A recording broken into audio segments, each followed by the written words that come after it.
प्रतिपदा एकादशीच्या दिवशी संतान तसेच पुत्रप्राप्तीची इच्छा असणाऱ्या माता भगिनींनी पुत्रप्राप्ती यंत्र आहे ते एका ताईतमध्ये घालून आपल्या गळ्यात घालायचे आहे किंवा कमरेत बांधायचे आहे। आता हे यंत्र तुम्हाला दिंडोरी प्रणित स्वामी समर्थ केंद्रामध्ये सुद्धा मिळून जाईल। तिथे प्लास्टिक लेमिनेशन केलेलं हे यंत्र मिळत असते किंवा मग कोऱ्या कागदावर ते मांडायचं आहे, ज्याच्यावर एकही रेष नाही असा तुम्हाला ताईत मध्ये बसेल एवढाच तुकडा तुम्हाला कागदाचा घ्यायचा आहे आणि लाल शाहीने मांडून यावर तुम्हाला सेवा करायची आहे। आणि हे यंत्र मांडल्यानंतर हे स्वामींसमोर तुम्हाला ठेवायचं आहे, त्याची पंचोपचार पूजा करायची आहे।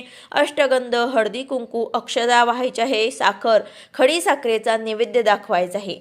आता जर तुम्ही प्लास्टिक लेमिनेशनचं यंत्र आणलं असेल तर त्याची सुद्धा तुम्हाला पंचोपचारे पूजा करायची। आता त्यावर आपल्याला सेवा काय करायची आहे तर बघा, त्यावर आपल्याला 3 अध्याय स्वामी चरित्र सारामृत आणि 11 माळी श्री स्वामी समर्थ जप करायचा आहे।